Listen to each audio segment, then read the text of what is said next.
Ulama kita dari dulu, orang melakukan dosa itu tidak pernah terlalu benci, Pak. Kenapa? Cukup dia mengatakan, lakukanlah kebaikan. Di dalam Islam ini, satu-satunya Nabi yang meminta itu hanya Rasulullah. Dia minta kepada Allah, bedakan dosa dengan pahala. Kalau umatku melakukan dosa, cukup satu kau catat. Tapi kalau dia melakukan kebaikan, catat menjadi 10, bahkan bisa lebih. Kalau melakukan dosa 1 kali dan melakukan kebaikan 1 kali, kau masih punya saldo 9. Ini yang dipakai ulama dulu, tapi jangan jadikan alasan ini untuk berdosa. Dia bilang, wah ini saya masih untung 9, masih boleh melakukan kesalahan. Wah jangan, itu yang tidak boleh. Tapi artinya apa? Begitu besarnya rahmat Allah untuk umatnya Rasulullah. Assalamualaikum warahmatullahi wabarakatuh.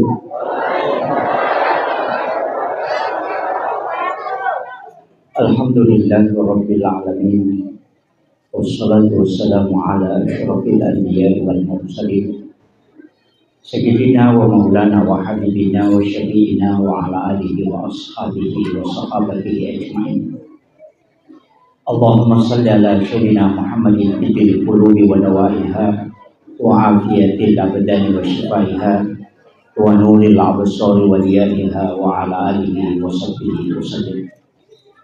Faqala ta'ala fi kitabihil karim wa huwa asdaqul qa'ilin. A'udzu billahi minasyaitonir rajim. Bismillahirrahmanirrahim. Tabarakalladzi biyadihil mulku wa huwa 'ala kulli syai'in qadir. Alladzi khalaqal mauta wal hayata liyabluwakum ayyukum ahsanu amala wa huwal 'azizul ghafur. Yang kami muliakan dan kami taksimi orang tua kita, para alim, termasuk kakanda dan sekaligus guru saya, dan seluruh tamu undangan, para pejabat pemerintah dan keluarga besar almarhumah. Alhamdulillah wa syukurillah, tidak terasa malam ini adalah malam ke-100 berpulangnya ke rahmatullah almarhumah Dr. Randang Haja Siti Maryam. Saya termasuk salah satu penceramah yang mungkin senantiasa mengingatkan kepada orang supaya melaksanakan ziarah kubur, karena orang yang meninggal itu sebenarnya justru pandangannya tembus ke dunia.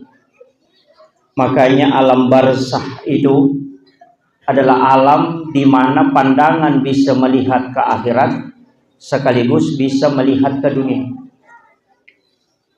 Itulah sehingga kenapa ketika kita menziarahi orang yang meninggal itu persis sama adab yang diajarkan untuk orang yang hidup. Ketika kita masuk ke kuburan, kita diminta oleh Nabi mengucapkan salam. Assalamu alayka ya ahlal kubur. Itu persis sama ketika kita datang ke rumah orang dengan mengucapkan salam. Yang kedua, Nabi meminta kita untuk melepaskan sandal, dan itu persis sama ketika kita datang ke rumah orang. Kemudian yang ketiga, Rasulullah melarang kita untuk melangkahi batu nisan, dan melarang kita untuk duduk di atas batu nisan, untuk menghargai atau adab kita kepada si mayit. Aturan ini berlaku untuk orang meninggal, dan itu juga berlaku untuk orang hidup. Kenapa? Karena orang yang meninggal itu justru tajam, pendengarannya lebih tajam dibanding dengan orang yang masih hidup. Makanya ketika Rasulullah mengucapkan salam ketika dia masuk ke dalam kuburan, Amirul Mukminin Umar bin Khattab adalah salah seorang sahabat Nabi dan Khulafaur Rasyidin yang menggunakan porsi akalnya memahami agama dengan mengatakan, apakah mereka mendengar ya Rasulullah? Apa kata Nabi? Wahai Umar, lebih tajam pendengarannya orang yang meninggal daripada orang yang hidup. Cuma engkau tidak mendengarkan dia menjawab karena dia menjawab dengan ruhnya, bukan dengan jasadnya. Makanya Bapak Ibu sekalian, almarhumah itu melihatnya. Makanya guru Profesor Dr. Quraisy Shihab ketika dia mengangkat salah satu hadis Nabi dan mengatakan bahwa ada orang tua yang di alam kuburnya itu menangis melihat anak-anaknya di dunia karena dia tidak sholat. Itu hadis Nabi, Bapak. Makanya saya sampaikan, dan ini sering memang saya ingatkan, bahwa berziarahlah kepada orang yang sudah meninggal, keluarga kita, orang tua kita, saudara kita, ziarahi, guru-guru kita, ziarahi makamnya. Dan waktu ziarah yang terbaik kalau anjuran Nabi adalah di malam Jumat, walaupun mungkin kita masih berat. Makanya makam-makam para wali yang ada di Jawa itu ramai di malam Jumat. Karena memang sebenarnya sunnah ziarah itu adalah malam Jumat. Karena ruhnya orang yang meninggal itu dikembalikan oleh Allah ke kuburnya setiap malam Jumat. Makanya Nabi sekitar jam 11, jam 12 malam itu ke pekuburan. Nanti menjelang subuh baru pulang. Setelah dari ziarah, itu dia melaksanakan sholat subuh, dia membaca 2 surah. Yang pertama adalah surah Alif Lam Mim Tanzilu. Kemudian yang kedua adalah Al-Insan. Maka 2 surah ini sunnah dibaca di subuh Jumat. Jadi bukan sujud tilawah yang sunnah. Itu harus dipisahkan. Jadi sunnahnya adalah membaca 2 surah. Surah As-Sajadah ini ayat As-Sajadah punya ayat As-Sajadah sehingga kita sujud tilawah. Padahal yang sunnah bukan sujud tilawah. Yang sunnah adalah membaca 2 surah di subuh Jumat. Yang pertama adalah Alif Lam Mim Tanzilu, yang kedua adalah Al-Insan. Itu sunnah. Cuma ada imam karena tidak mau panjang-panjang, dia cuma baca 1. Hanya membaca Alif Lam Mim Tanzilu tanpa membaca Al-Insan. Ulama fikih ada yang berpendapat bahwa ketika ada orang sholat subuh di subuh Jumat hanya ingin sujud tilawah, maka itu sholatnya batal. Itu ada ulama fikih. Itu saking bahayanya sebenarnya. Makanya saya wasiatkan kepada imam-imam kita. Makanya di Ahlus Sunnah wal Jamaah Nahdiyah di Nahdiyin itu, NU itu selalu menyampaikan, kalau sholat subuh di subuh Jumat, kalau memang mau mengikuti sunnahnya, ambil 2 surah itu. Cuma kadang karena dia dipotong 3. Gitu. Kemudian saya wasiatkan bahwa dalam hidup ini, kenapa kita penting menziarahi orang meninggal? Itu sebenarnya untuk menambah iman. Napa tambah tepat? Kenapa bisa bertambah iman? Ya kalau ziarah seperti ala Rasulullah pasti iman bertambah, Pak. Datang tengah malam di malam Jumat pasti bertambah iman. Sendirian lagi, tidak ada yang mendampingi. Duduk di kuburan sendirian, iman pasti bertambah. Karena kita akan mengatakan, nanti kalau aku wafat, pasti begini. Cuma kita ziarah kubur, merombongan, baru selfie. Jadi bukan iman yang bertambah, hanya komen dan like bertambah. Kadang-kala orang sekarang Pak begitu, punya masalah langsung masuk ke Facebook. Iya, ada masalah langsung masuk ke Facebook. Lalu di Facebook minta doa. Kadang semua disampaikan di situ. Kalau ada masalah, ambil air wudhu, kemudian sholat sunnah 2 rakaat. Karena doa yang tidak pernah menunggu waktu, itu hanya sholat. Ini yang saya penting sampaikan. Kenapa Rasulullah setiap ada masalah yang dihadapi pasti dia melakukan sholat? Karena semua perbuatan yang ada di muka bumi ini, satu-satunya ibadah yang tidak bisa ganda itu cuma sholat.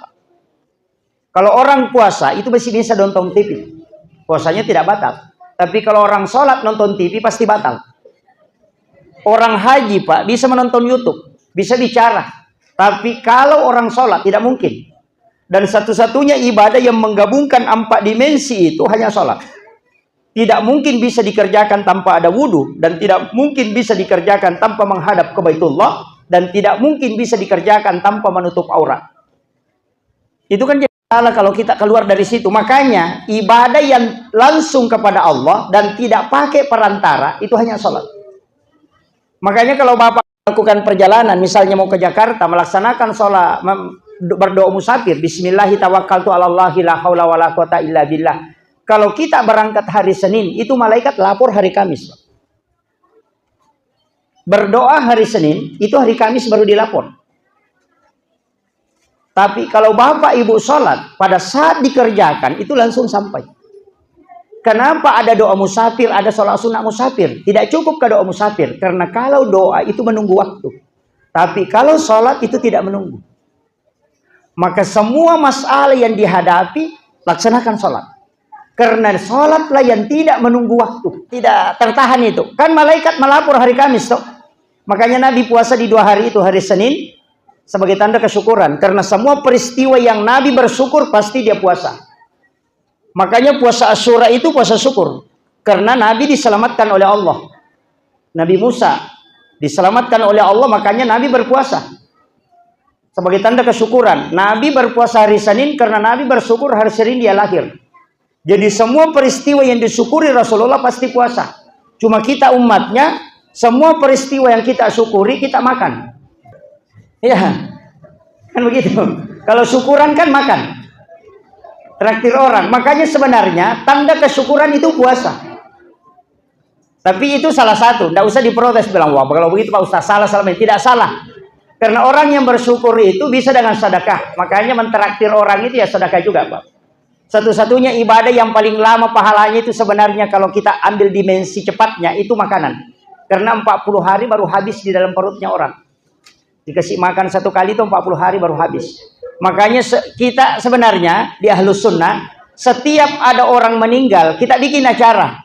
Malam pertama, malam kedua, malam ketiga, malam ke-7, malam ke-40, malam ke-70, malam 100, dan malam 1 tahunnya. Setiap 1 tahun kita katakan haul. Kenapa? Karena itu untuk sedekahnya diniatkan pahalanya untuk almarhum atau almarhum. Itu kan 40 hari tidak habis di dalam perutnya.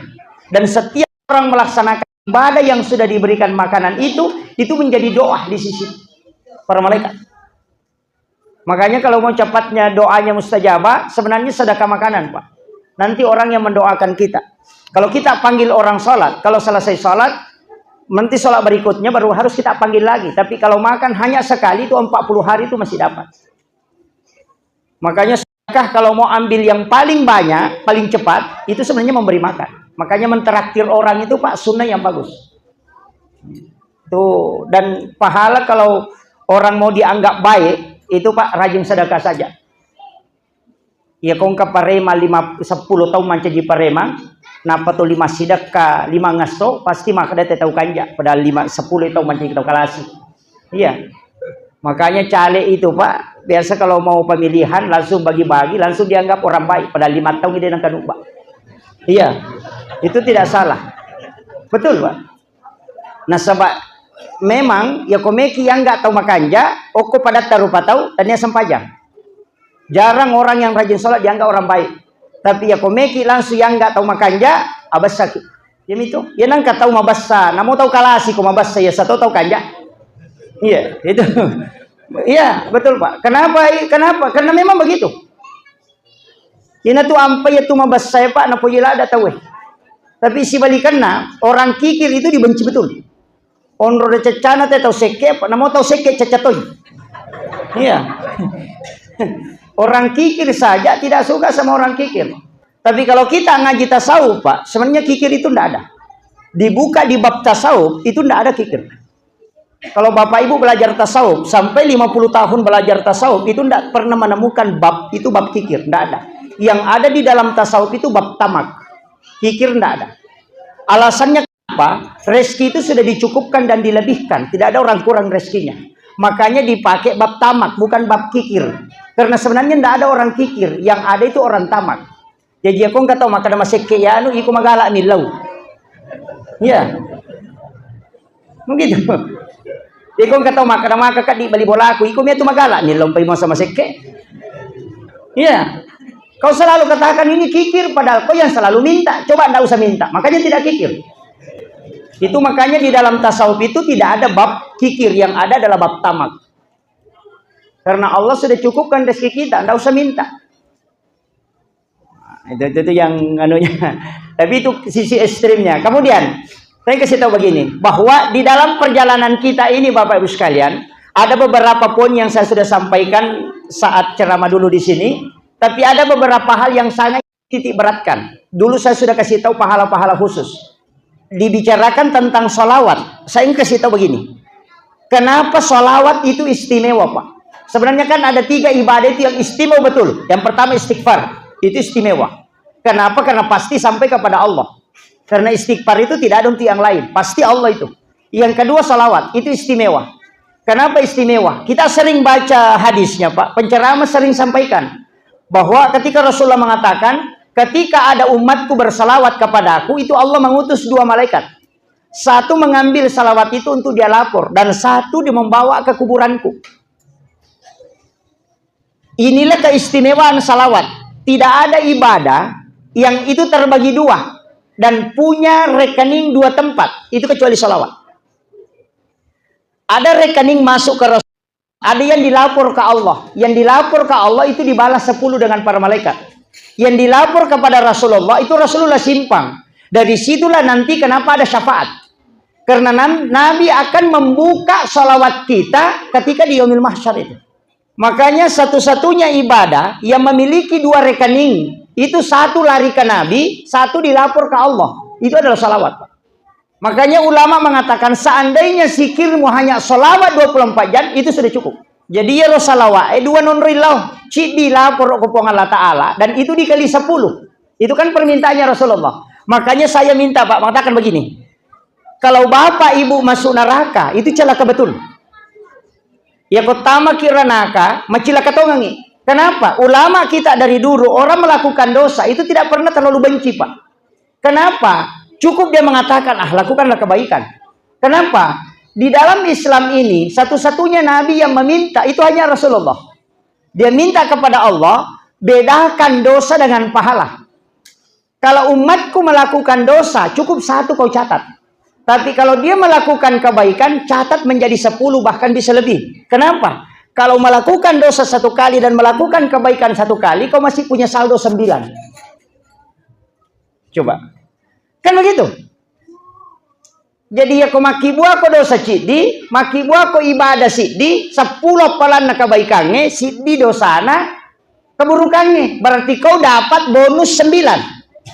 Masih ada bonus 9, walaupun sudah sama. Nah orang yang masuk surga itu Pak, siapa yang lebih berat timbangan kebaikannya daripada keburukannya, maka dia masuk surga. Kan itu kuncinya. Makanya Rasulullah minta, jadikan umatku umat pilihan, maka aku mohon kepadamu, kalau dia melakukan dosa cukup kau tulis 1. Tapi kalau dia melakukan kebaikan, maka jadikan 10. Makanya disebut man ja'a bil hasanati falahu asru amsalihah. Kalau dia melakukan 1 kebaikan, itu dicatat 10. Makanya Bapak, kalau melakukan dosa, kemudian melakukan kebaikan, Bapak masih untung 9 pahala, Pak. Gitu. Makanya saya bilang, celaka betul kita. Ini yang dipakai ulama dulu, tapi jangan jadikan alasan ini untuk berdosa. Saya bilang, wah ini saya masih untung 9, masih boleh melakukan kesalahan. Wah jangan, itu yang tidak boleh. Tapi artinya apa? Begitu besarnya rahmat Allah untuk umatnya Rasulullah. Lain lagi yang lain-lain, toh kan masih banyak. Saya sering buka-buka itu Pak hadis, ngaji ke ulama, karena saya sendiri itu tidak berani kalau baca hadis langsung terjemahkan, tidak berani. Saya harus buka kitab, saya harus buka penjelasan ulama, karena kalau saya yang memahami hadis itu bisa fatal. Kecuali hadis yang memang jelas penjelasannya. Ada beberapa hadis itu Pak, tidak bisa kita jelaskan. Yang sekarang ini banyak orang dengan entengnya, penting sudah baca hadis, dia sendiri yang jelaskan. Oh itu fatal itu. Agama ini punya, ada yang punya Allah dan Rasulnya. Rasulullah itu punya pewaris, itu al-ulama. Makanya kalau ngaji harus lari ke ulama, jangan pahami sendiri.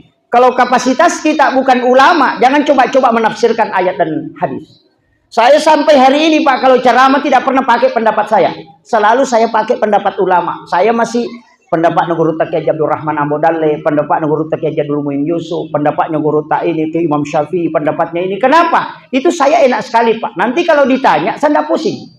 Kenapa kau bilang begini? Saya bilang, itu yang bilang Imam Syafi'i. Kau pergi tanya di sana. Iya. Itu yang menyebabkan kita tidak ada beban ketika ceramah. Yang bahaya itu kalau mengatakan menurut saya, itu bertanggung jawab nanti Pak. Jadi saya itu seperti pengantar kopi di warkop. Pelayan. Kalau kopinya kurang manis, jangan marahi saya. Marahi yang bikin. Nanti malaikat kalau tanya, pendapatmu begini? Saya bilang, guru Kiai Abdul Rahman Ambodalle yang pernah bilang, kau pergi tanya sana. Tidak usah tanya saya, karena saya ikuti dia. Selesai. Makanya kenapa ulama sanad ini penting? Ini karena sanad inilah yang supaya agama ini tidak bolak-balik, tidak lari serong. Karena ada jalurnya, dan itu yang punya adalah pewarisnya para nabi. Dan saya sering Pak, ini penceramah tidak ada dalil. Karena selalu bilang ulama. Saya bilang justru ulama itu dari situ sumbernya. Dan saya Pak kalau ditanya tidak terlalu panjang.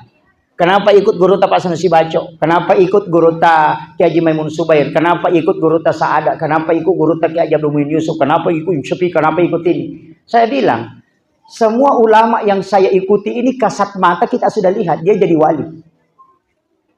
Guru Saada Sengkang jelas. Guru Pak Sanusi Baco almarhum al-maghfurlah jelas kewaliannya. Kalau wali Pak tidak mungkin diangkat wali kalau bukan orang yang sangat disayangi oleh Allah. Karena kekasih Allah adalah para wali. Dan tidak mungkin dikasih karamah kalau bukan wali. Nah apa yang mereka lakukan itu saya ikuti. Apa? Maulu, Berasanji, Raja, tahlilan, baca Yasin. Dia lakukan semua dan dia diangkat menjadi wali.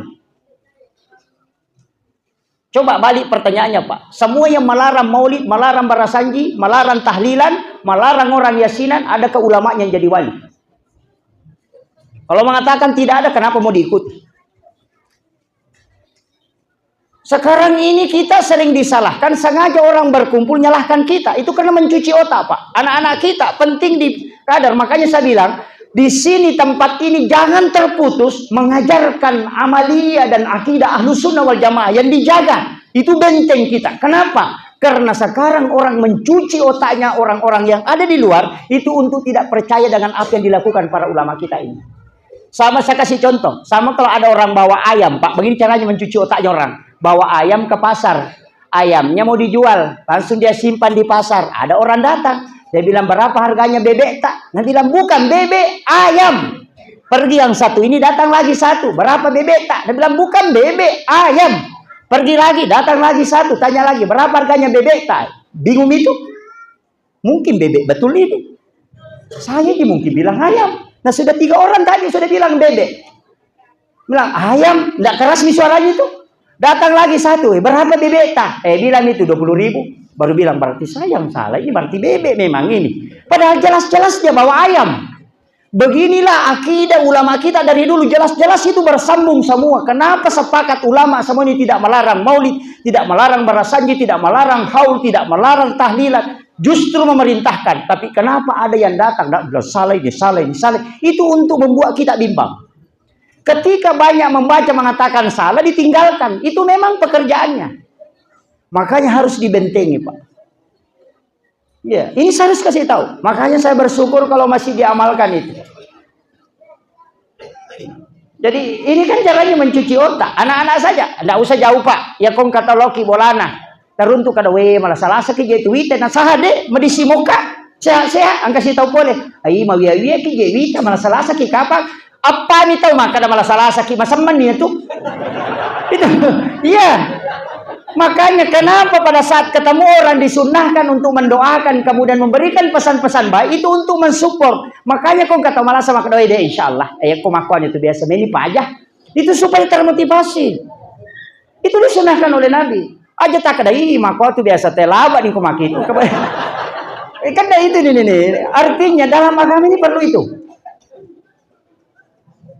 Jadi kita sebenarnya ini Pak berjalan enak sekali. Makanya saya itu selalu mengatakan begini. Saya itu ceramah tidak pernah mengeluarkan pendapat pribadi. Tidak bisa. Kenapa? Karena saya bukan kapasitas ulama. Saya hanya khutbah. Makanya kalau ditanya, dari mana kau ambil? Saya ambil dari ulama ini. Selesai. Karena mereka itu baca hafal ribuan hadis. Begitu. Guru-guru kita, kenapa itu betul-betul berdiri menjadi tameng? Kenapa disalahkan ini? Harus jalankan. Kenapa? Karena tahu. Yang sekarang ini kan bahaya, Pak. Jadi silangamet itu. Dan mereka itu dulu belajar. Dia belajar ilmu ke ulama. Bukan ke YouTube. Ke ulama.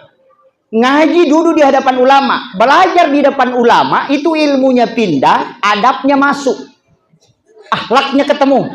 Tapi belajar di YouTube. Ilmunya pindah. Akhlaknya tidak pindah. Kenapa banyak orang pintar, Pak, tidak berakhlak? Tidak beradab.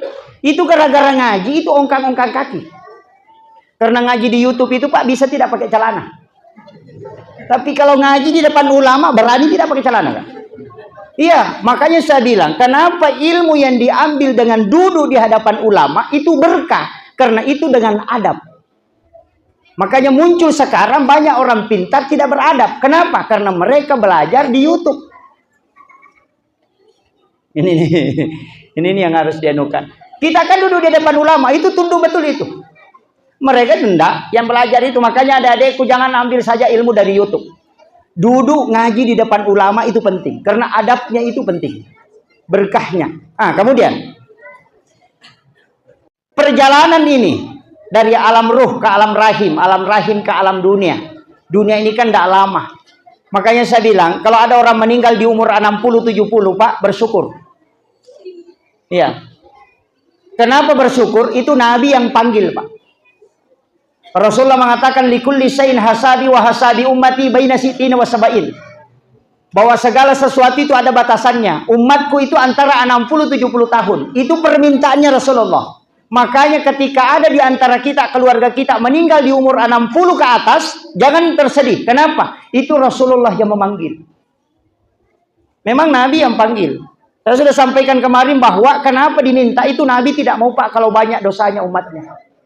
Makanya kan dia minta, tidak usah panjang umurnya umatku. Cukup 60-70. Tidak sama umatnya Nabi Isa. Jangan ikut itu. Saya tidak mau sampai 1000 tahun, sampai 700 tahun. Saya tidak mau, ya Allah. Cukup antara 60-70. Kenapa? Nabi takut kalau berdosa, terlalu banyak dosanya baru mati. Jadi kalau umur 60 tahun main judi, Pak, paling tinggi 30 tahun main judi berhenti. Tidak bisa dilari. Ya.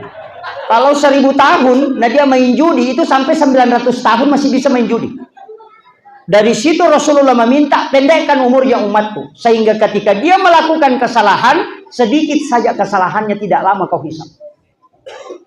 Tapi permintaannya Rasulullah, karena umurnya pendek, waktunya sedikit, maka ibadahnya yang kau lipat gandakan. Itu coba Rasulullah sudah minta. Makanya kita ini umatnya Nabi bersyukur sekali. Cuma kadang kita ini tidak tahu diri, Pak.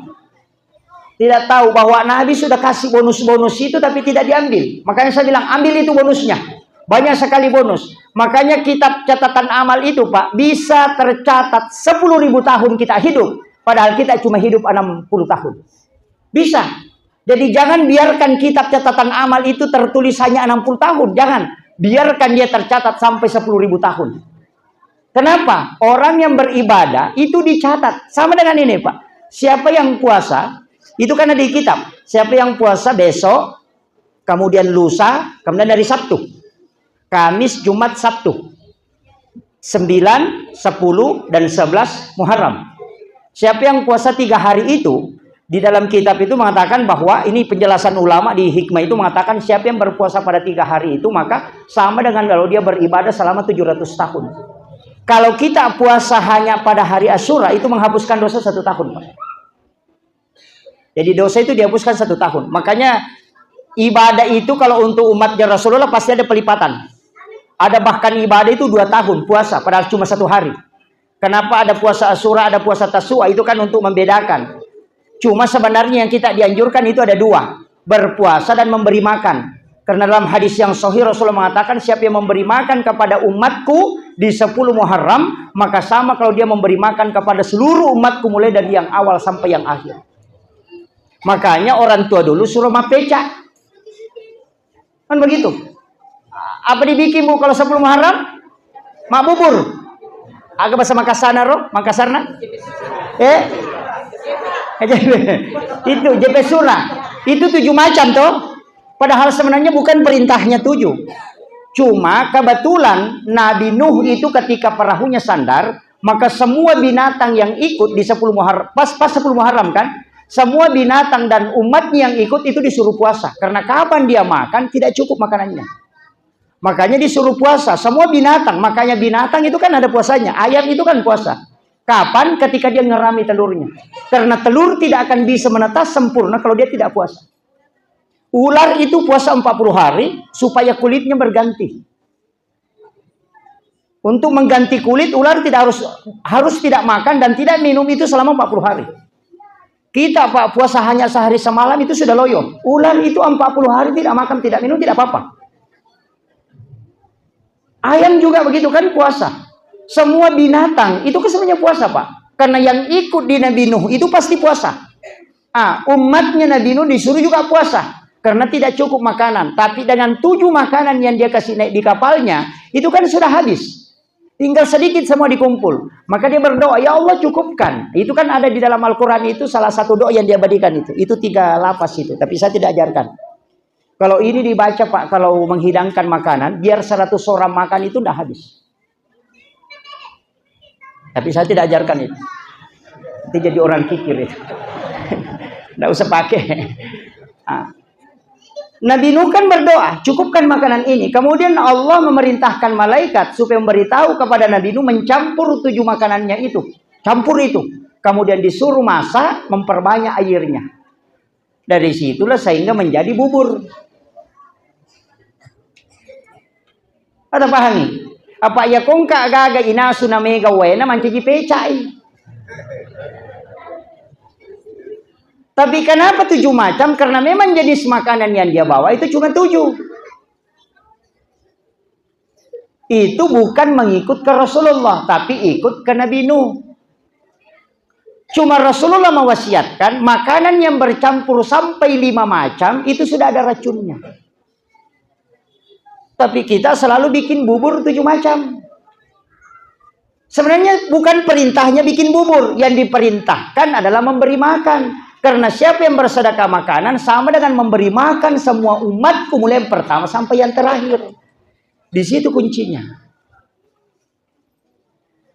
Tapi ulama kita dulu tidak merubah. Dia katakan, apecano. Kenapa disuruh bikin bubur? Karena bubur itu modalnya sedikit. Kan di situ kuncinya. Ada kelapa 1, gula merah 2 biji, ambil beras 4 gelas, itu 5 orang Pak, tidak bisa habisi.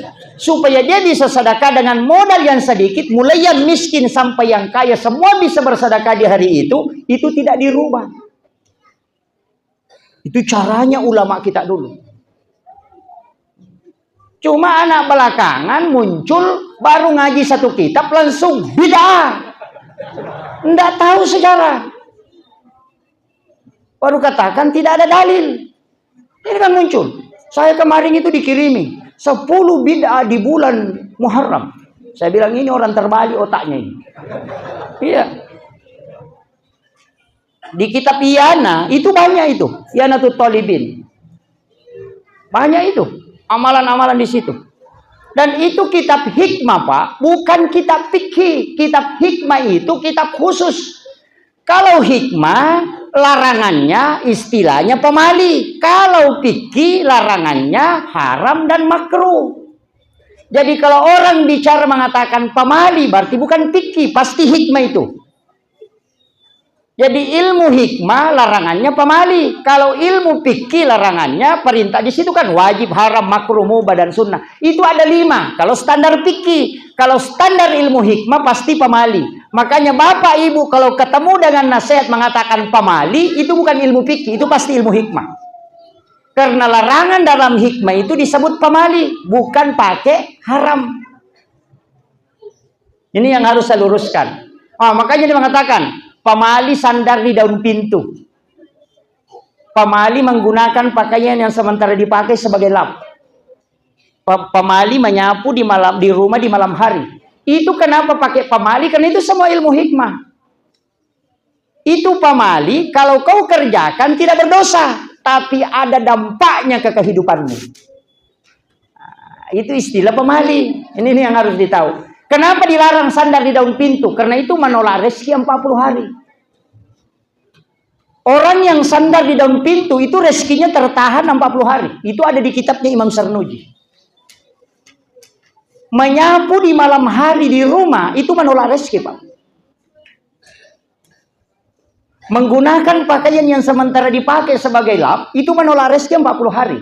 Baju yang sementara sudah dipakai dibuka, alasan mau dicuci kemudian dijadikan lap ketika malam hari, besoknya dicuci. Jangan coba-coba pakai mencari rezeki, kau tidak akan berhasil. Itu dipakai istilah pamali karena larangannya kau tidak berdosa, tapi dampaknya ke kehidupanmu besar, maka hukumnya dia pakai pamali. Ini orang campur-campur, Pak. Pamali ditarik ke fikih. Oh, salah betul itu. Baru dia salahkan. Makanya kan begini. Kenapa perempuan dilarang buka mulutnya kalau mengunyah kalau makan? Laki-laki kan tidak. Perempuan kan dilarang membuka bibir itu ketika makan. Hanya pada saat menyuap itu disuruh buka. Pada saat dia makan itu disuruh tutup. Hanya bagian rahangnya yang bergerak.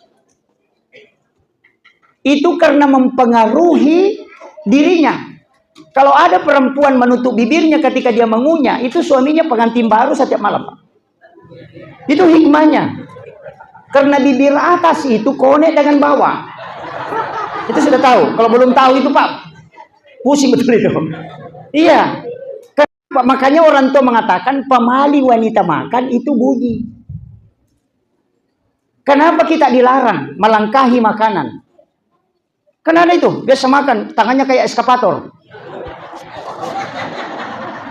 Ya, ambil sini, padahal ada ikan di depannya, dia ambil ayam di sana. Itu kan dilarang. Makanya mengatakan pamali melangkahi makanan. Kenapa? Orang yang mengambil makanan yang jauh darinya, kalau ada rezekinya, dia harus urus baru bisa sampai ke dia. Tapi kalau dia tidak mengambil yang jauh, hanya di depannya, orang yang akan menguruskan rezeki untuknya. Itu yang dipakai ulama kita dulu. Maka daji mau tikkai bi andrebe magai supaya dalek mudena pan rasa-rasa kok. Itu kan yang dipakai, Pak. Makanya dia pakai istilah pamali. Begitu. Makanya orang Bugis pakai baki supaya diputar. Itu hebatnya, Pak. Tapi ini kan kadang hilang toh. Makanya siatkan, memang harus ngaji, Pak. Karena kalau kita tidak tahu itu arahnya kemana, ilmu akidah larinya ke sini, ilmu fikih larinya ke sini, larangan fikih larinya ke sini, larangan akidah larinya ke sini, ini kan jadi masalah. Sekarang orang kan banyak campur-campur, salaman, taksim ke orang tua, sungkeman itu musyrik karena dianggap menyembah orang tua, padahal itu adab. Tidak bisa adab ditarik ke tauhid, Pak. Tidak bisa, pasti hancur agama. Salaman, takzim ke orang tua dengan sungkeman itu kan adab. Tidak boleh ditarik ke tauhid. Hormat kepada bendera merah putih musyrik karena menyembah bendera. Itu karena dia bicara akidah. Padahal takzim kepada para pejuang. Jadi kalau adab larinya ke takzim. Kalau akidah larinya ke keyakinan. Makanya penghambaan lari ke tauhid. Ulamanya disebut murabbi. Kan begitu. Makanya itu kan dibagi. Kalau fikih kan ada Syafi'i, Maliki, Hanafi, Ahmad bin Hambal. Kalau akidah, Mu'tazilah, Jabariyah, Qadariyah, Sunni dan Syiah. Kalau akhlak, lari masuk ke tasawuf. Gurunya disebut mursyid. Kalau guru fikih disebut beda. Tidak boleh disamakan. Yang sekarang ustaz campur-campur. Contoh akhlak ditarik ke tauhid. Makanya tidak boleh hormat ke bendera. Ini coba-coba. Saya kasih tahu, Pak, kalau tidak boleh hormat ke bendera karena dianggap itu penyembahan, maka bapak ibu juga tidak boleh makan obat. Karena itu musyrik juga itu. Coba. Iya, ada saya bilang nanti berhenti sakit kepala kalau sudah minum Paramex, itu musyrik itu. Tidak bisa dicampur, Pak. Kalau fikih pasti berbeda pendapat. Syafi'i berbeda Imam Malik, tapi tidak pernah bertengkar. Kalau Syafi'i datang ke masjidnya Abu Hanifah, dia bermalam di sana, ketemu dengan Abu Yusuf. Ketika Imam Syafi'i disuruh jadi imam, dia imam sholat isya dan sholat subuh. Tapi ketika sholat subuh, Abu Yusuf muridnya Abu Hanifah menunggu Imam Syafi'i kunut, tapi Imam Syafi'i tidak kunut. Tidak kunut subuh. Baru dia sujud, tidak sujud sahwi. Selesai salam ditanya, kenapa tidak kunut? Nah, kau yang memerintahkan kunut. Kalau orang tidak kunut sujud sahwi. Imam Syafi'i mengatakan, mana mungkin saya kunut? Masjid ini masjidnya Abu Hanifah. Abu Hanifah tidak kunut subuh. Yang ikut di belakang saya muridnya Abu Hanifah. Di depan sana ada kuburannya. Saya keliru karena saya tamu. Mana mungkin saya mau merubah yang ada di sini. Itu Imam Syafi'i, Pak. Kita datang ke masjidnya orang langsung mau jadi imam. Langsung kencang-kencang lagi. Padahal di sana lain adabnya. Makanya di mana-mana kalau saya disuruh jadi imam itu tidak pernah mau. Kenapa? Jamaah di sana berbaur dengan imamnya itu sudah tahu bagaimana lamanya baca Fatihah. Kalau saya datang terlalu lambat nanti dia menghayal. Apalagi yang dibaca Pak Ustaz ini. Makanya jangan coba-coba mengacaukan kondisi yang ada di dalam masjid yang sudah berjalan di situ. Sekarang ini kan banyak. Itu karena tidak ada adab. Nah ini. Tapi tidak ada jadi Makassar, Pak Di? Hah? Tidak ada jadi? Oh ya, alhamdulillah. Saya kasih resep, Pak. Dalam hidup ini, kehidupan itu sederhana. Jangan bikin sulit, Pak. Sebenarnya semua ibadah itu, Pak, ada resep gampangnya. Ada resep gampangnya. Begini, kadang-kadang kita selalu mau ambil yang tinggi, baru kita di bawah. Tidak bisa. Makanya guru tekemui, iya kok anak manu, alingi beni, ya kindo manu, alingi berleh. Nih. Kalau anak ayam, ya kasih beras. Tapi kalau induknya, kasih jagung. Tapi jangan coba-coba kasih jagung ke anak ayam. Pasti dia tidak bisa makan. Sama dengan ilmu agama. Jangan kita mencari yang terlalu tinggi, menyusahkan diri. Kemudian sebenarnya posisi kita di bawah. Semua agama itu kan ada. Makanya itu selalu ada turunan. Makanya kan haji wajib, ada umrah. Syahadat wajib, sholawat sunnahnya. Kemudian sholat fardu ada, sholat sunat ada. Puasa wajib ada Ramadan, puasa sunnah ada. Sedekah itu sunnah, wajib zakat. Jadi ibadah itu kan selalu ada turunannya. Dalam kaidahnya pun itu selalu ada turunan, Pak. Saya kasih tahu begini. Orang kalau sholat, itu kan ada dua versi. Anta'budallah ka'annaka tarahu, fa illam takun tarahu, fa innahu yaraka. Nah, kita mau pakai anta'budallah ka'annaka tarahu. Padahal standar kita belum sampai ke situ. Kalau tidak sampai, pakai yang kedua. Fa illam takun tarahu, fa innahu yaraka. Supaya kau tidak susah. Sembahlah Allah seakan-akan kau melihat. Itu yang kita mau pakai. Makanya kalau sholat, Allahu Akbar. Lama sekali. Karena nanti mau terkoneksi ketika mau masuk masjid. Ulama yang terkoneksi 24 jam selalu tidak terlepas. Itu gampang kalau itu yang dipakai. Tapi kita yang belum pakai itu, makanya dipakai yang kedua. Fa illam takun tarau fa innahu yaraka. Kau yakin saja Allah melihat kamu. Selesai.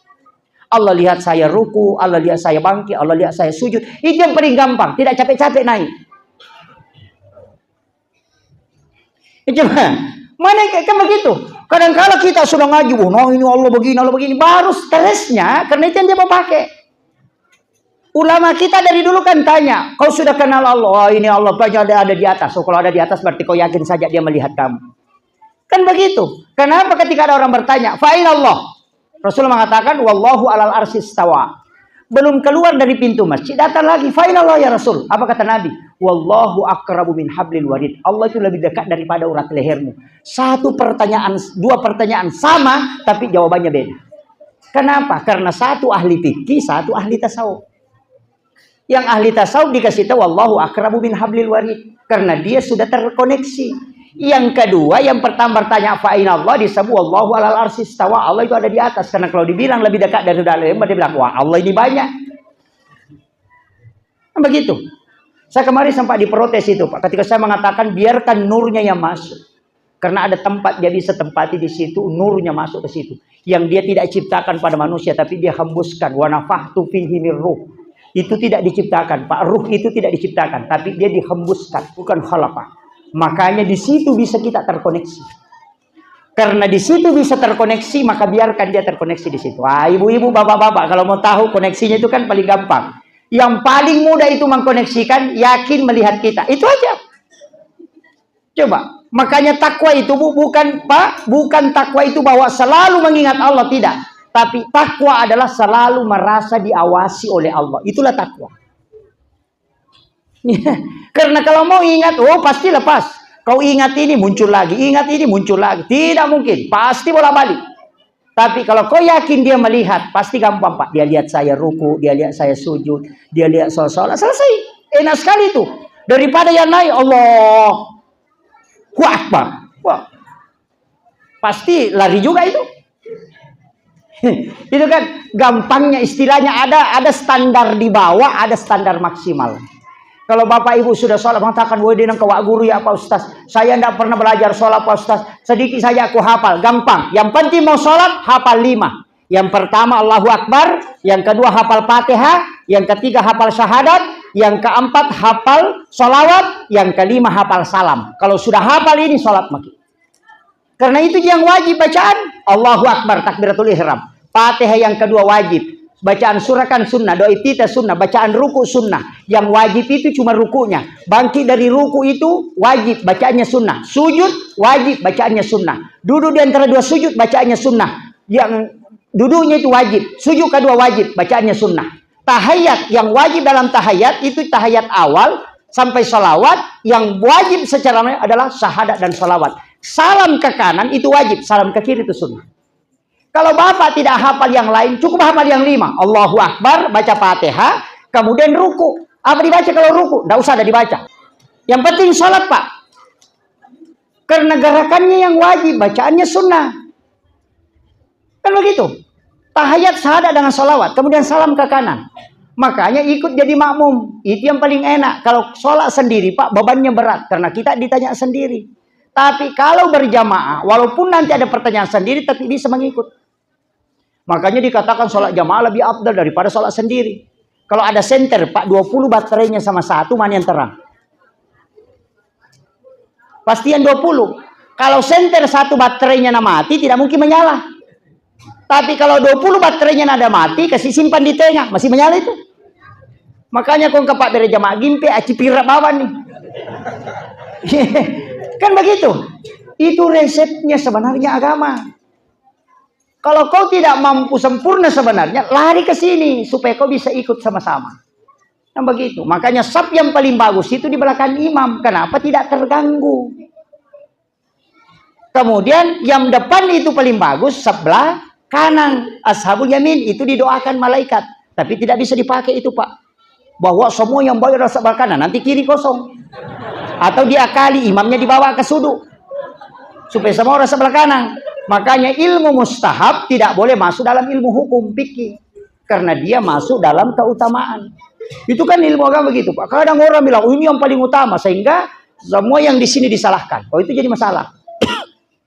Ya, makanya Bapak kalau datang ke masjid, usahakan di sebelah kanannya imam. Itu tempat paling bagus Pak. Saf pertama di sebelah kanan. 7 orang ini di belakang imam, itu istimewa Pak. Tapi jangan coba-coba berdiri di situ. Jangan sembarang. Kalau imamnya salah, siapa yang mau ganti? Berani situ. Teman-teman datang di situ baru Sabtu Minggu masuk masjid, langsung berdiri di situ. Oh ini yang paling afdal. Sekalinya imamnya salah, balik begini. Bagaimana? Ini kan jadi masalah. Makanya agama itu kan ada aturannya juga. Ya, memang bagus di situ, tapi siapa dulu? Iya, makanya ulama bilang ya samping situ kok sedikit. Supaya nanti kalau salah ini ada yang bisa gantikan. Makanya ada masjid itu Pak, beberapa masjid saya protes. Kenapa? Dia tidak bikin pintu darurat di depan. Harus ada pintu darurat itu di sebelah kiri atau kanan imam. Karena kalau imam batal wudhu, supaya dia bisa keluar ke situ, lewat situ. Ada masjid tertutup rapat di situ. Imamnya batal, masa dia mau melangkahi kepalanya makmum ke belakang? Itu kan bikin siksa Pak. Itu sudah dari dulu itu dibuat ulama begitu. Tapi sekarang kita akan sama dengan mihrab masjid Pak. Itu keramiknya dirubah warnanya. Tapi tidak dikasih tinggi, cuma dirubah. Kenapa? Supaya tidak bergeser. Itu tidak sembarang itu. Saya pernah dikasih tahu Pak. Makanya sampai hari ini tidak pernah jadi imam. Kecuali dia kali. Jadi imam. Saya pernah itu jadi imam di Kalimantan. Sehingga sholat, saya bertiga. Satu yang azan dan iqamah. Saya bilang nanti dia yang jadi imam. Jadi saya sudah berdiri di belakang. Nanti dia yang jadi imam. Ternyata orang bisu. Saya bilang terpaksa saya jadi imam ini. Karena dia bilang, saya bilang mati. Saya mundur. Saya bilang, wah saya kena dapat ini. Iya. Kenapa? Karena berat, Pak. Berat. Tanggung jawab imam itu berat.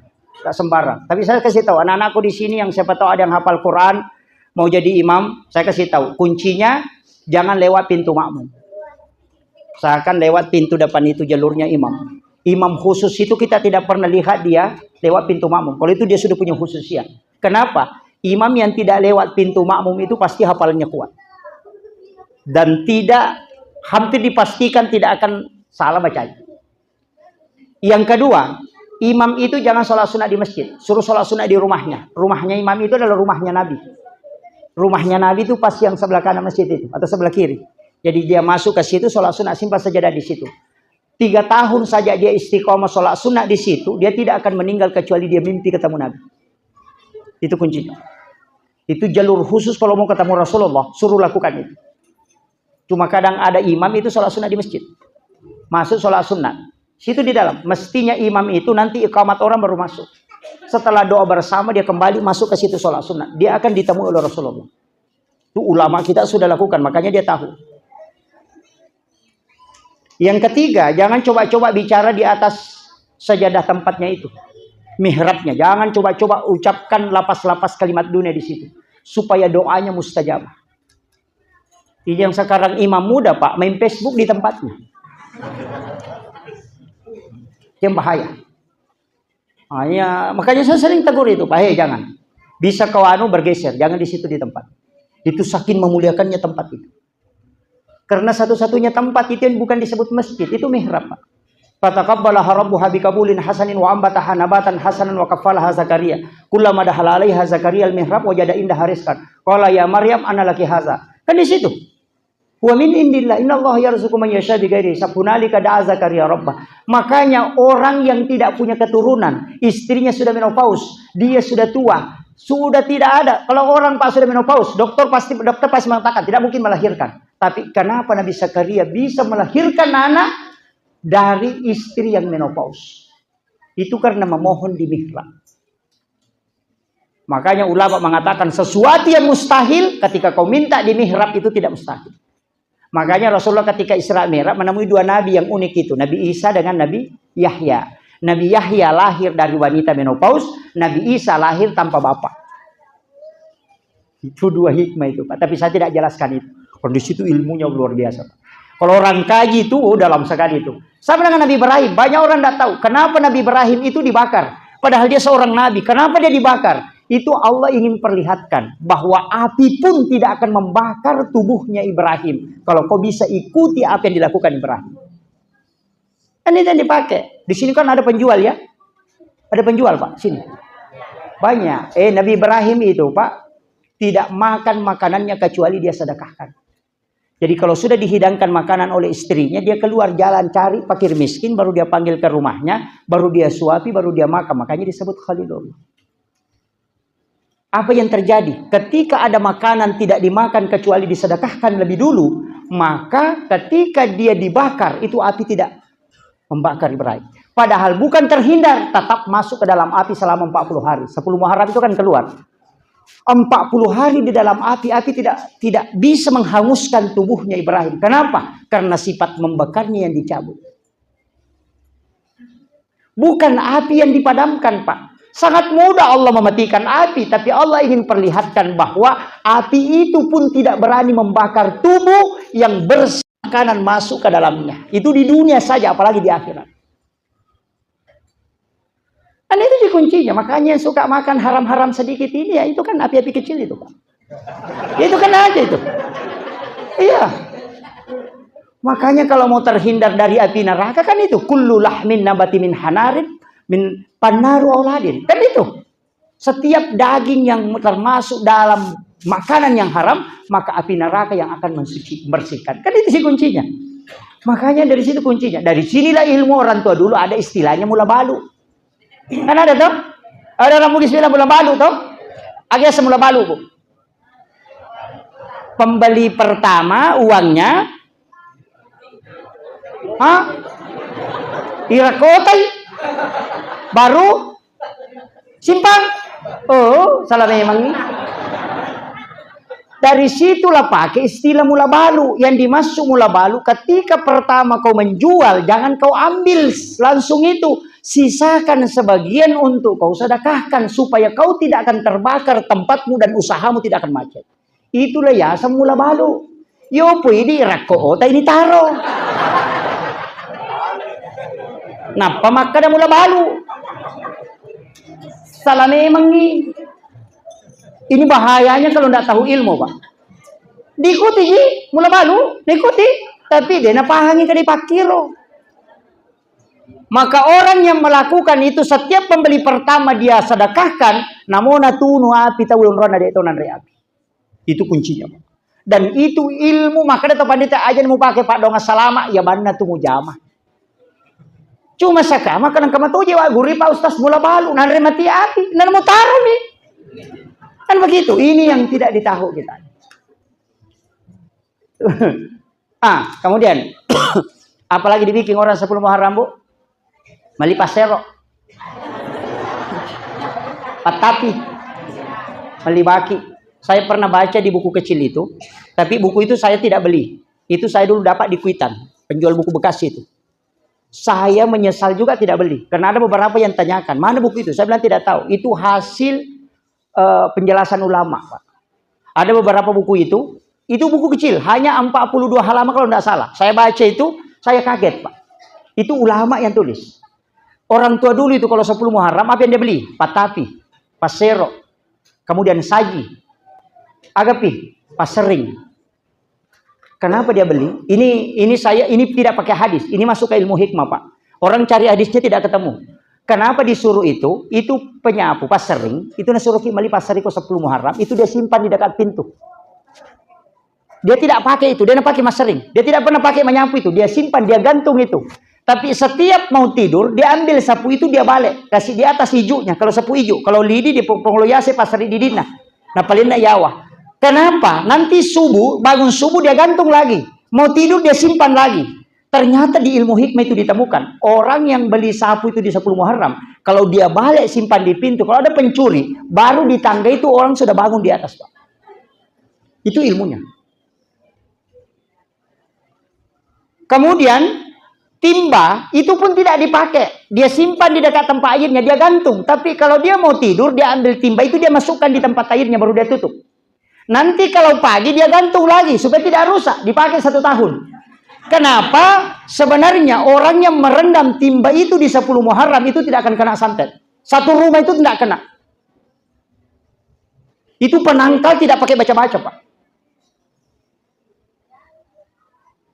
Kemudian, kenapa pakai saji dengan patapi? Kalau ada anak disembunyikan jin, pakai itu. Bahkan ada ulama mengatakan, kalau ada orang kerasukan, ambil itu, pukul dia. Bacakan sholawat. Berhenti itu. Itu hebatnya, Pak. Orang tua dulu itu tidak sembarang beli. Itu ilmu-ilmu orang tua dulu. Makanya disebut ilmu hikmah. Karena ilmu yang lahir dari ilmu. Jadi tidak sembarang itu. Karena itu hari keselamatan, Pak. Hampir semua nabi mendapat keselamatan di situ. Nabi Yusuf keluar dari penjara. Kan begitu. Itu ilmunya. Ini sudah 1 jam lebih, Pak, saya cara mau jam 10. Bukan belum. Sudah 1 jam ini.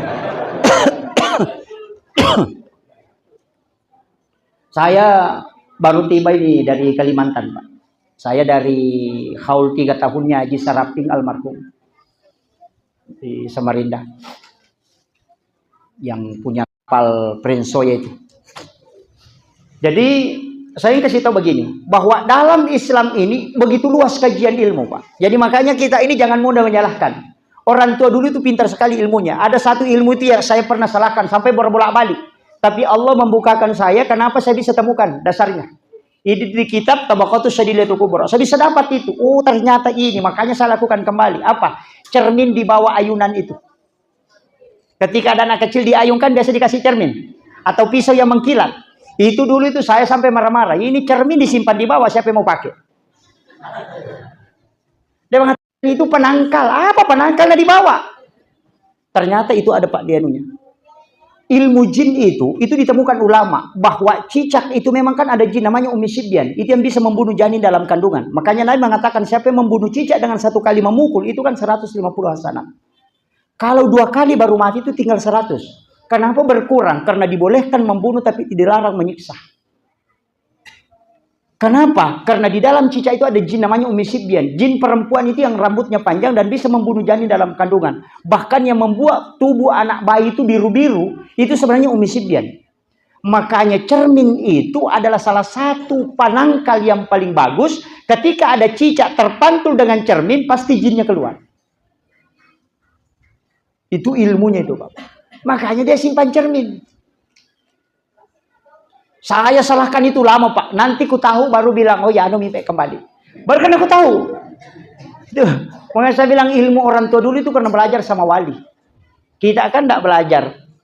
Belajar ini. Ulama-ulama kita seperti orang tua kita ini itu belajar sama guru tak itu luar biasa, Pak. Cuma kadang ulama kita begitu, dia tutup-tutup. Tidak buka-buka. Saya ini, Pak, mungkin penceramah yang paling sering membuka ilmu-ilmu seperti itu. Bukan karena saya bahwa ilmu ini tidak dimiliki orang. Banyak ulama kita tahu. Bahkan orang yang merantau ke Kalimantan, merantau ke mana itu sudah pelajari sebelum berangkat, Pak. Ilmu-ilmu batin itu, ilmu zikir, ilmu dia sudah pelajari. Cuma dia pelajari itu dari rumah ke rumah, dari guru ke guru itu, tapi tidak pernah buka. Tidak ada penceramah berani membuka. Padahal dia sebenarnya tahu. Kenapa? Saya buka alasannya yang pertama supaya ilmu ini tidak disalahkan orang. Kemudian yang kedua meluruskan yang salah paham. Karena banyak sampaja tepat tuh dia nak sampaja. Tadinya sampaja tepat tuh sampaja mapet tuh. Karena dia tidak sholat. Nah secuku maceng ama mapai asas najaji. Nah dapi wati ucuku pasi runtu ni ruku si bapong Allah Ta'ala. Upakado ni watakaleku selesai. Maka dakao tadinya sampaja sana itu tapak korok nih. Iya. Kan begitu. Nah, sebab memang Rasulullah kan mengatakan sujud itu bukan saja wajah, tapi seluruh yang ada dalam tubuh ini sujud. Karena lain sujud, lain sajid. Kadang kita itu kepala saja sujud. Pernah saya dapat Pak orang sholat cepat sekali. Allahu Akbar, Allahu Akbar. Saya tidak salahkan, langsung saya tanya, Pak kenapa cepat sekali sholatnya? Dia bilang, Pak Ustaz, saya itu tidak bisa khusyuk. Jadi kalau saya cepat, setan baru mau pengaruhi saya sudah berhenti. Nggak ada juga alasannya ini ternyata. Iya, ketua alasannya. Iya, jadi saya tidak salah, saya cuma tanya. Woi malah selesai itu nah. Woi anak silakan. Woi selesai ini itu. Nah saya Pak, Ustaz, mau aku matengah kak madar dia nurut selesai peringaraku. Yo pokok cinampak merodu pakal tuang. Dina pisi tangi mek ganggu kak pajana. Enggak jatuh. Iya. Bila memang masing-masing mereka itu, makanya jangan cukup suka salahkan orang, Pak. Kadang-kadang alasannya itu Pak masuk akal juga. Saya bilang gini juga, dan bilang itu kayak Pak Ustaz Sinata, namanya kulallahu logan rusuk deh. Iya. Baca Fatihah itu dia nama lada ulah buka mana Pak Ustaz. Yang penting maka ada si sambungi peringan raku aja nalese. Iya, tulian mi roja Ustaz aja nalese Itu lu jaga nasa apa aku malampi. Woi mana-mana angka motor rokok korong kanu. Oh, ada juga alasannya memang. Iya, jadi ya begitulah, begitulah hamba Allah. Kemudian saya kasih modal Pak. Ini kan sebenarnya tadi yang hanya seputaran Muhammad. Saya kasih modal begini. Kita kalau mau selamat, itu Nabi sudah buka semua. Tidak ada di dalam kehidupan umat itu yang dibuka selebar-lebarnya. Dan semua rahasia Allah itu dia sudah buka. Kecuali kepada umatnya Rasulullah. Makanya ibadah itu kan ada yang disandarkan ke Nabi, ada yang disandarkan ke Allah. Sunnah itu disandarkan ke Nabi, yang wajib disandarkan ke Allah. Kalau Ibrahim itu tidak, ibadahnya cuma sandarannya ke Allah. Makanya kayak sesampainya sunnah, kesampainya perlu. Yang fardu itu tidak mengatakan sholat kepada Allah itu karena Allah yang mewajibkan. Yang sunnah itu kan Nabi. Kenapa disandarkan ke Nabi? Pada semua ibadah kan lari kepada Allah. Itu karena kasih sayangnya Allah kepada Rasulullah.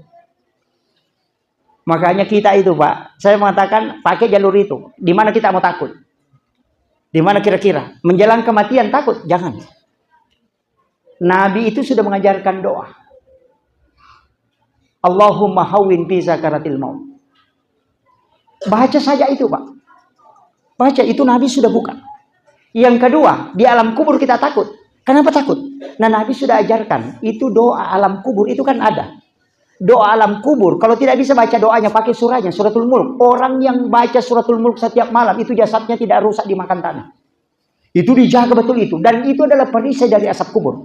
Makanya disebut surah Al-Munji'ah. Ibu sesibuk-sibuk apanya main Facebook, hentikan kalau maghrib isya. Baca satu kali saja. Itu kuncinya. Itu sudah selamat. Pertanyaan mungkar nakir kita takuti, jangan takut. Sudah dibongkar Nabi, Pak. Man rabbuka man nabiyuka. Tidak ada kalau orang mau masuk ujian dikasih tahu soalnya, Pak, pasti mudah di dalam. Kita belum masuk kubur sudah dikasih tahu soalnya. Kan begitu? Kan itu yang ditanyakan, man rabbuka man nabiyuka. Dan ingat, ada orang itu ditanya seperti itu, Rasulullah mendampingi karena banyak salawat kepada Rasulullah. Itu pentingnya salawat, Pak. Nanti Nabi yang memberi syafaat. Dan itu kuncinya. Di mana lagi? Kita mengatakan di titian siratal mustaqim. Nah, Nabi sudah ajarkan ini yang kau lakukan supaya kau mudah melewati. Kan begitu. Di padang mahsyar ada yang dikasih naungan. Siapa? Orang-orang tertentu, Pak. Makanya amalkan itu. Makanya saya bilang, Bapak mengatakan, pahalaku sedikit Pak Ustaz, banyak dosaku. Nah, ada amalan sedikit tapi nilainya besar. Sholat sunnah awabin. 6 rakaat antara maghrib dengan isya. Itu kan sama dengan 12 tahun sholat. Kan begitu. Awabin dibikin lagi 2 waktu. Ujungnya duha dengan antar maghrib isya itu 2 waktu, Pak. Awabin itu ada 2 waktu. Puasa. Puasa apa? Tidak, saya cuma kuat puasa. Kalau kuat puasa ambil 13, 14, 15 disebut puasa muti. Nabi mengatakan sama kalau berpuasa 1 bulan penuh. Nah, itu gampang sekali. Mengatakan saya tidak bisa lagi tuh Pak Ustaz. Sedekah aja bisa, ada sedikit uangku. Sedekah saja, tapi jangan lihat uang berapa. Kalau lewat celengan tutup mata, tarik 1 lembar, masukkan ke situ, jangan dihitung. Itu Allah yang bilang. Siapa hambaku yang memberikan kepada aku tidak menghitungnya, saya pun akan membalasnya dengan tidak menghitungnya. Itu yang disebut dengan sedekah rahasia. Kalau ditarik 50.000 didorong lagi masuk. Cari yang paling kecil. Nah, itu dihitung juga itu. Nah, begitu. Apalagi zikir Pak Ustaz, tidak bisa bersedekah, tidak bisa juga puasa, susah sholat sunat.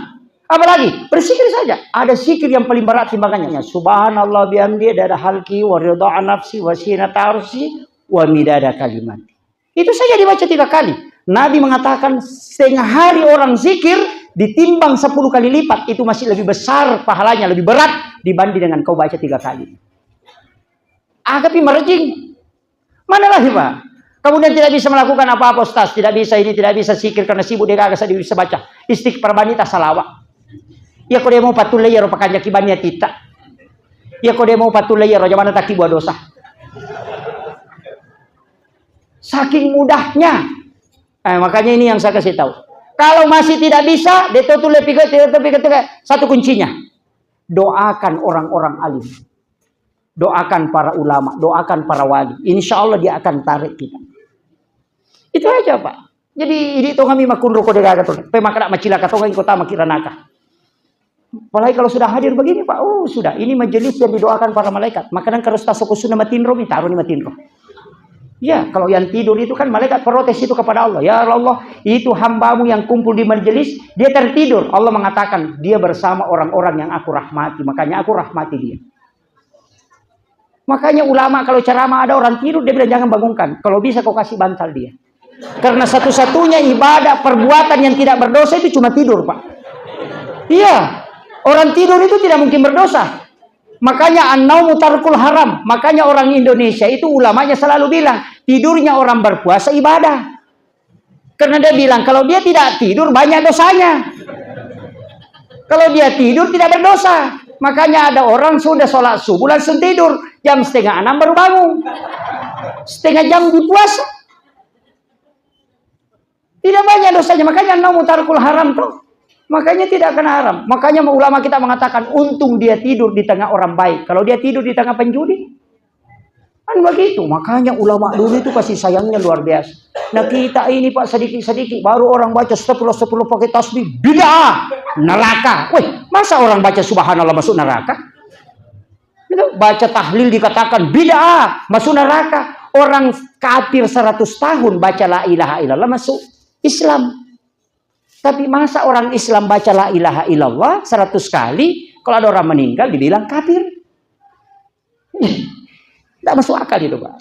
Nah, ini makanya saya tidak cuci otaknya, saya cuma kasih tahu kenapa ulama kita dulu selalu menjaga itu. Itu karena memberitahu ini alasannya.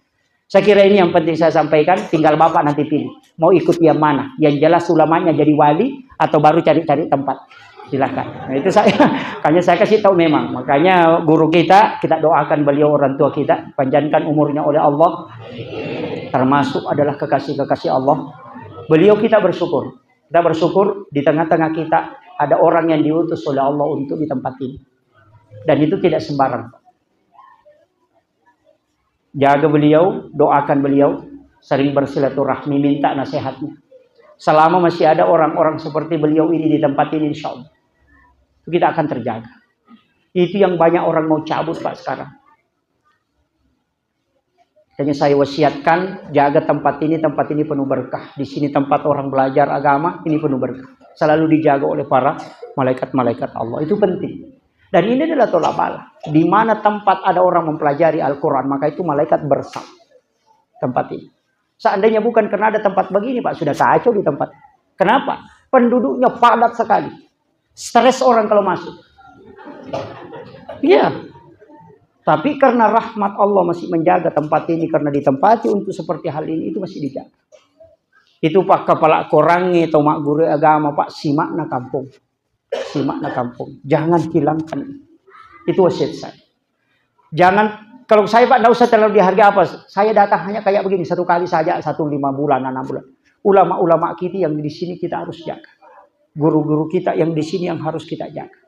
Karena kalau orang mustaz itu udah terlalu begini, jangan. Kita ini hanya sekali datang ke sini Pak. Kalau sudah pergi di mana kita mau belajar? Pasti sama beliau.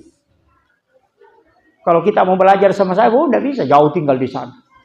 Datang ke Sidrap tidak ketemu. Kadang saya itu di kampung Pak cuma 3 hari dalam 1 bulan. Makanya saya bilang kita bersyukur ada ulama kita tinggal di sini, guru-guru kita, itu penting. Minta nasihatnya, minta didoakan. Bersilaturahmi dengan para kekasih Allah itu terbaik. Itu penting. Saya kira ini yang penting saya sampaikan. Saya mohon kepada jamaah, mohon didoakan. Supaya saya tetap istiqomah. Diberikan kesehatan dan umur panjang untuk terus berdakwah. Karena kalau bukan doa Bapak Ibu sekalian itu saya kadang itu bingung Pak. Kadang tidak tidur 2 hari 2 malam. Terus begini, apa kalau pikiran otak itu sudah tidak beres. Orang tidak tidur 2 hari 2 malam itu bisa gila itu. Tapi begitu karena berkat doa-doa para jamaah. Makanya saya kalau ketemu orang itu Pak, cuma ada musibahnya juga jadi viral Pak. Memang mengatakan sudah viral di YouTube itu musibah juga itu. Ketemu orang di bandara itu tidak minta amalan, cuma minta selfie. Di mana-mana itu minta selfie, di perahu minta selfie. Saya bilang ini musibah juga ini. Mestinya dia minta zikir, mestinya dia minta ini supaya ada. Itu mintanya selfie aja itu. Mau foto Pak Ustaz? 1 kali lagi Pak Ustaz. Ini lagi. Bilang apa kau mau dapat kalau cuma foto ini? Itu makanya Bapak Ibu sekalian datangi ulama kita, minta amalannya, minta zikirnya, minta itu pasti tidak orang tidak sembarang. Akhirul kalam, wallahul muwaffiq ila aqwamit thariq. Assalamualaikum warahmatullahi wabarakatuh. Hadirin hadirat yang insyaallah dirahmati oleh Allah. Selanjutnya mari kita bersama-sama mendengarkan penampilan marawis dari Pondok Pesantren Tahfizul Quran Ilmu Yakin Tompo Hulu Kabupaten Maros, yang alhamdulillah beberapa personilnya merupakan alumni dari santri TPA Darul Ma'arif di Bojonegoro. Kita sambut dengan meriah tim marawis PPTI Ilmu Yakin Tompo Hulu Kabupaten Maros.